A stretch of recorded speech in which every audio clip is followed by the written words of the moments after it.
Hello, everybody. Welcome to Southern Gal True Crime. This is your first time here. Thank you for deciding to drop in and join us today. It is a Monday, so that means this is our Missing Person Monday video for the week.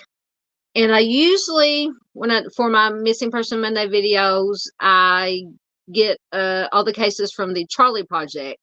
But I happened to come across an article browsing the Google machine, and I came across an article from, I believe, WKRN. I will put a link to it in the description box. About 5, because lately in my Missing Person Monday videos, I've been trying to cover geographic locations. I'm trying to cover all 50 states for these videos. And I came across an article about 5 Tennessee missing person cold cases that are over 2 decades old, over 20 years old. So I wanted to bring those to you today. Let me bring up my slideshow. As you can see, 5 Tennessee cold cases. And like I said, this article is from WKRN.com. And we will get started. And it says 5 Nashville missing persons cases hit over 2 decades without answers. And I know that there are a lot of cold cases or a lot of missing persons cases out there that are a lot older than 20 years old. I've covered cases, shared cases that are 50, 60 years old. But this something about this article just grabbed a hold of me, and I wanted to share it with you. These 5 missing persons, because cold cases, if any of you my regular viewers know that cold case, I'm passionate about cold cases. I'm passionate about all missing persons and homicide case, true crime cases, but I really love cold cases. These victims deserve answers, no matter how long they've been missing. Their families deserve answers. So I just want to try to do my little part here to at least get their names, their faces, their stories out there, so that they are never forgotten. So this article starts out, it says the month of June, and that's another reason that I wanted to bring this to you. It is the month of June as I'm recording this, but the month of June marks more than 2 decades since 5 Nashvillians disappeared without a trace.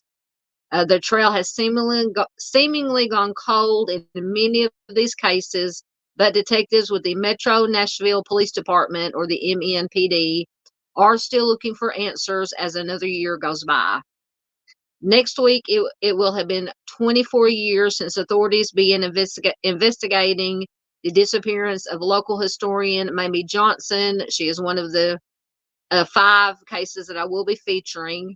And some cases have been unsolved for even longer, with a few hitting nearly 4 decades this month. 40 years. 40 years. All right, so we will get into our first case. First, we have Ricky Franks. Ricky has been missing since June 7th of 1985. Let me get his information loading. So Ricky Franks disappeared after leaving Dixon Group Home. So apparently he was living at a group home in Dixon, Tennessee. So Ricky was a man with a mental disability. He was living in a group home in Dixon. He had traveled to Nashville and he disappeared. His family has not stopped looking for him since 1985. Another thing I always say, the most important, aside from the victim, the most important parts of these cases are the family members that are left behind. They just want answers. They want resolution. They want a sense of starting their healing process. Just anything, any kind of information they can get to try to find out what happened to their loved ones. So Ricky was 24 years old when he was last seen on June 7th of 1985. Detective Matthew Filter with the Cold Case Homicide Missing Persons Unit says, quote, for some reason he decided to leave that group home and came back to Nashville to where his mother was living at the time. Her home was located in the 1600 block of Norville Avenue, which is in Nashville. The detective goes on to say his mother happened to be driving down the road and she did see Ricky walking down the street toward the house. She stopped, she had a brief conversation with him and told him that she was just going to go to the store and she would be back. And she told him just to go ahead and go on to the house. But when she returned, unfortunately, Ricky was not at the house when his mother returned. And this is according to the detective. Sorry, I'm swatting ads here.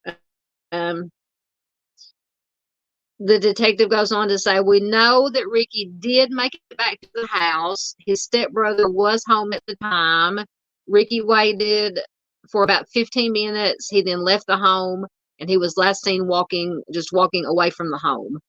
Detective Filter said they have received tips about possible sightings. He said there is a possibility that Ricky could still be alive. Ricky was 5'10" and weighed around 145 pounds at the time that he disappeared.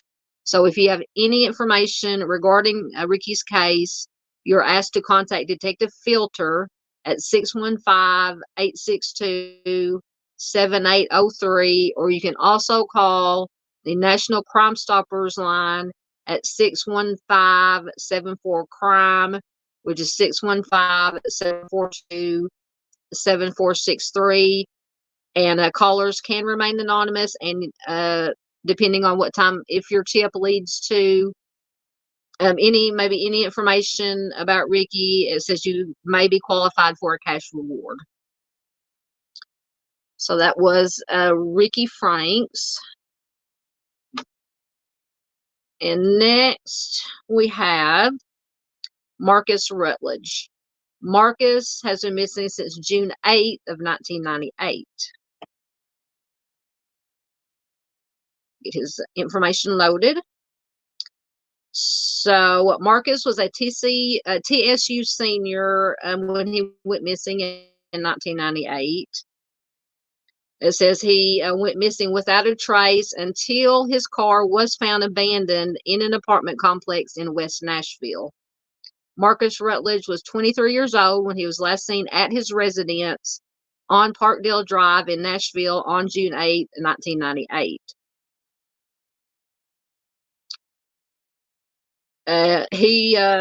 Once again, according to Detective Matthew Filter, he says he was reported missing the same day by his girlfriend.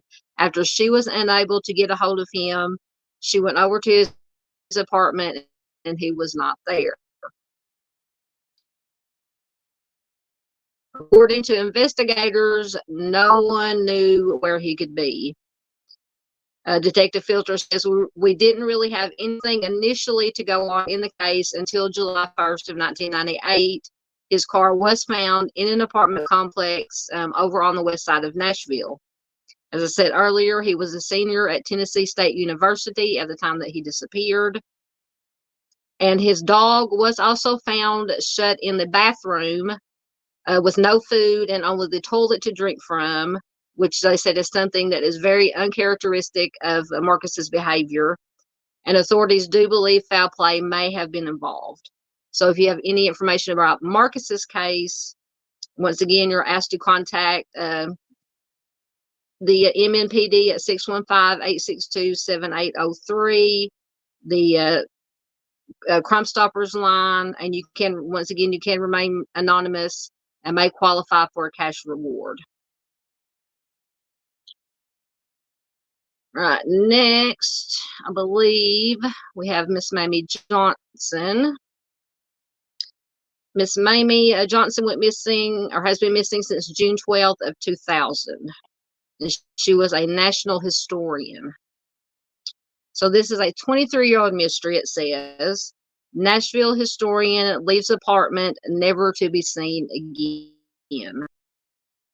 On June 12th, 2000, Mamie Hart Johnson's son woke up early in the morning and discovered that she was no longer at the West Nashville apartment that they shared. That was 23 years ago. and still there have been no signs as to what may have happened to the then 85-year-old woman. So she was 85 years old when she disappeared.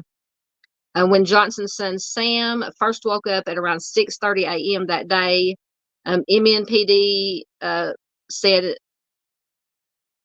the Metro Nashville Police said he did not find it that unusual. So her son did not find it unusual when he realized that she was not home. He told authorities she occasionally did leave the apartment on Bosley Springs Road around that time. However, Sam became concerned when she still hadn't returned home by lunchtime. A maintenance employee recalled seeing Johnson around 6:30 a.m. that same day, but police said she was never seen or heard from again after that. At that time, it is believed that Johnson may have been in the early stages of Alzheimer's disease, which is a type of dementia that affects the parts of the brain that control thought, memory, and language. According to documents in the Tennessee State Library and Archives, Johnson was a teacher, a home demonstration agent, and local historian, and a collection of her research notes pertaining to the history of Tennessee churches can still be found in the state archives. It goes on to say that Johnson used that research to publish a book called A Treasury of Tennessee Churches in 1986, and it is unlikely that she would still be alive today. She would be 108 years old, but investigators are continuing to look for answers in her disappearance. Absolutely. Even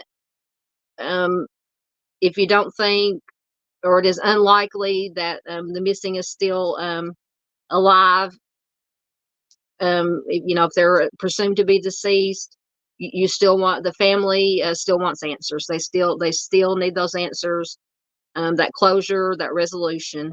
It's just very, very important. When she went missing, Miss Johnson was last seen wearing a pink blouse and pink pants. At the time she disappeared, she was 5'5" tall. She weighed about 120 pounds, and she had gray and white hair with brown eyes. And at the end, all these cases have the same phone number to call. So at the end, I will give you the numbers to call once again. All right, next we have Andre L. Andre went missing on June 23rd, 1997. Nashville father, and you can see him there pictured with his son. Nashville father's mysterious disappearance goes unsolved for over 25 years. So this one is over 25 years old. Exactly 25 years after he vanished, investigators are still unsure who was the last person to lay eyes on a young Nashville father. Andre L. was reported missing out of Nashville on January 4th, 1998, but according to MNPD cold case detective Matt Filter, the last time he spoke to his family was several months before, on June 23rd of 1997. So Detective Filter says we're talking like 6 months after he was last seen, he was finally reported missing. So he says we were really behind the curve on this one from the get-go. We really don't have a whole lot of information. Elle's father and mother had already passed away by the time that he disappeared. So the only family that he had left was an uncle who was in Pennsylvania, an aunt in Georgia, and the mother of his young child who also lived hundreds of miles away in Atlanta. Filter said that he's occasionally worked cases where the missing person didn't stay in close contact with anybody, including family. So no one knew they were missing for several months. However, Filter called the time gap unusual based on a previous report that said that L regularly called his family. So he did. If he didn't keep in touch with anybody else, apparently he did keep in contact with his family. So that's what made this case, according to Detective Filter, different, because he did remain in contact with his family. They say the only other explanation for the lengthy gap between Elle's disappearance and the filing of the report may have been a clerical issue, according to investigators. He says back in the 90s, there was basically a requirement where you had to actually make the report in person because we needed a signature on the report. So this was like back in the 80s, 90s. Computers were just, early 80s or late 80s, early 90s, just coming around. So like I said, that you basically had to do actual paperwork and get actual signatures. You couldn't just call and they could just type it into the computer. So it says they needed a signature on the report in order to fulfill NCIC requirements. So with him living in Nashville and the closest family living in Pennsylvania and Georgia, they said that could have been a reason why it was so long before a missing persons report was made. A Filter said it was the mother of his child who drove from Atlanta to Nashville to report him missing. At the time, he lived in an apartment complex at 2621 Air Park Drive, which is in East Nashville. And it is the same area where he is believed to have been last seen, but those details, they say, are murky. A Detective Filter says, I'm guessing that on June 23rd, he talked to somebody on the phone, and that was the last time anybody had heard from him. He says, I'm not sure who last laid eyes on him or physically saw him. So detectives did learn of a few people that Elle was known to associate with in Nashville early on in the investigation, but Detective Filter said there were still many roadblocks. In some instances, investigators only had street names, nicknames for people that he was presumed or known to hang out with. He goes on to say it looked like at least 2 or 3 people. The detective was never able to make contact with them, and we still to this day aren't sure who these people may have been. Investigators believe Elle may have been involved in what they call criminal activity that was possibly associated with his disappearance, and they say making foul play likely in the case. However, the scarcity of tips and the time gap before the missing persons report was filed has obviously made the case difficult to solve. It looks like the last time anything new was developed in this case was maybe in 1999. Detective Filter said, excuse me. He says, I know a detective here in the cold case unit reviewed over this case in 2016 or 2017 and didn't uncover any new information or new leads to work with. But still, investigators are continuing to look for clues as to what happened to Elle. It is possible that someone who lived in the same apartment complex in June of 1997 or knew him back then may still have some information that could lead to a break in the case. That's another thing, once again, that I'm always saying. In these cold cases, no matter how small or insignificant you think it might be, just one person coming forward with one little piece of information could break the case, could lead to a new lead for detectives to follow, a new avenue to go down. A Detective Filter says maybe there was something that witnessed or knew about him that we don't know for some reason that might give us a lead of somewhere to look. Otherwise, just the lack of information on this case, it really has stalled it out, and unfortunately stalled it out really early on in the investigation. So Elle was 27 years old when he disappeared. He would be 53 years old if he were still alive today. When he was last seen, he was 6 feet tall. He weighed about 220 pounds, and he had black and brown eyes. And they say he could have a mustache, beard, or a goatee. So once again, at the end of the video, I'll give you the numbers again to call. All right, next, I'm going to leave this one. We have Jennifer Wyatt. Jennifer has been missing since June 28th of 1980. Find her information.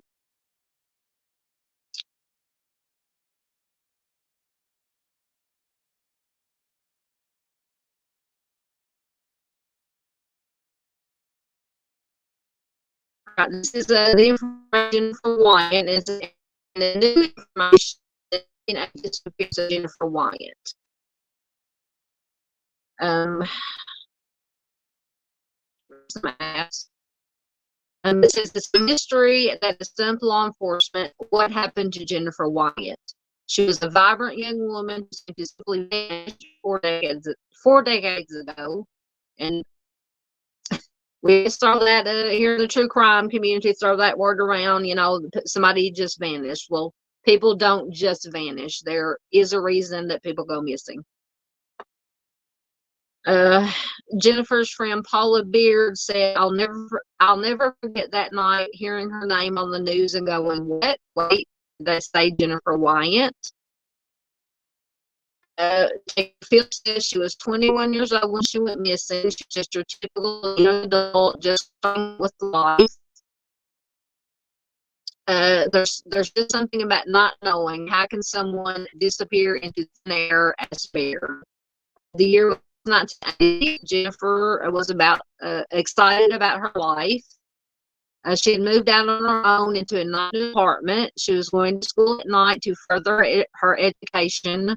She was juggling a lot of balls. She was juggling very well because her friend, a colonial bank co-worker who chooses not to share her identity.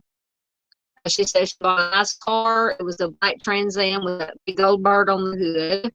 Love a big fan of Pontiacs and Firebirds and Trans Ams. She had parked that car across 2 spaces because she didn't want anything dinging her doors. On Friday the 27th, Jennifer and her car were together. It was the last time they would see her. We went together at Taco Bell on the road, talking about weekends.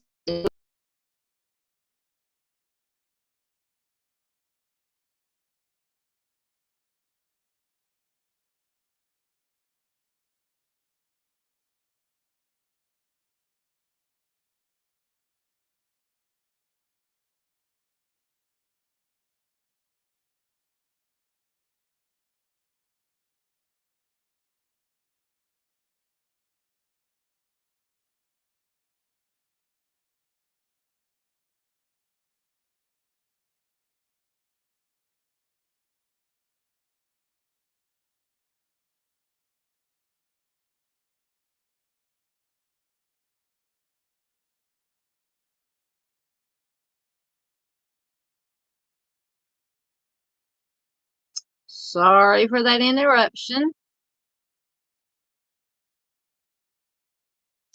My StreamYard is not cooperating with me. Hold on 1 second.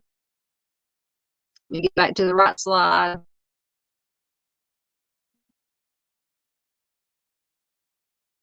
There we go. All right. So then came in the morning of June 30th. As she said that she didn't show up for morning. That is very usual for her.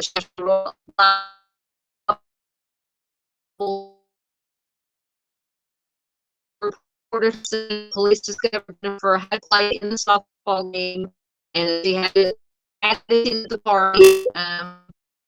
Just that she left the party. She went back to her apartment, which was the Tanglewood Court Apartments, which right and it says the complex is now called Whispering Oaks. The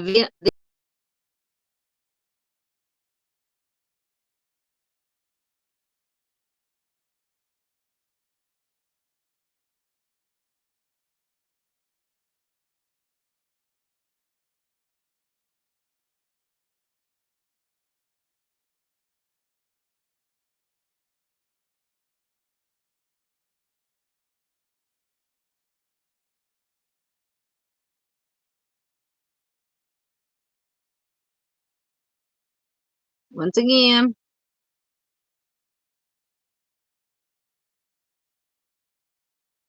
Having problems. Just got to make it through this last one.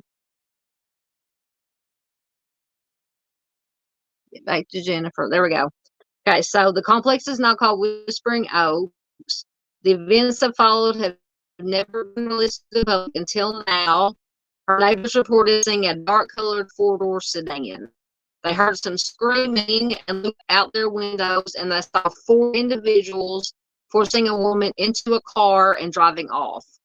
We believe that woman was Jennifer, according to Detective Filter. They reported this information to the apartment security guard. Unfortunately, the security guard never notified the police for whatever reason. Motive is still a mystery. Detective Filter says it's almost something I would say is targeted, that someone was looking at her for one reason or another and waiting for her to return home. For nearly 6 months, the case was quiet. Then on December 11th, some of Jennifer's personal property was discovered in an area known as Blue Lake Lane. But back in 1980, it looked much different. The housing complex, which stands now, they said it was under development. Apparently, the person that found her belongings was a contractor. He says they were working in that area and they found her driver's license and Jennifer's co-worker. They say this is very close to the Piercy Priest Lake area. It's very possible that they could find her into the woods and the body, according to Detective Filter. They did search the area with dogs and there was nothing found. One of her friends says, I think about her every year. I've just never forgotten her. Her friend, another friend also said, I had a friend disappear, actually has disappeared. And Detective Filter says, I'd love to be able to get in contact with people that she was playing softball with, people that were at the party with her that night, and the security guard that worked out there. Because I want to know why that security guard, I'm not saying he had anything to do with it, but if we have neighbors seeing a woman, possibly Jennifer, being forced into the vehicle, heard screaming, reported it to the security guard, or he may have heard it. He did not notify the police. I really want to know why he didn't notify the police. Any information, even the smallest memory, once again, may help bring closure to a decades-old disappearance. One of Jennifer's coworkers says, I can't believe that she's been gone for 40 years and nobody knows anything about it. It is crazy. It is just crazy. And I agree. The longer these cases go, it is just incomprehensible. I just feel so much, of course, for the victims families, and just need some closure. All right, guys, that was our last case. Anybody, any information regarding any of these cases, once again, is asked to contact Detective Filter at 615-862-7803, or you can also contact the Crime Stoppers line.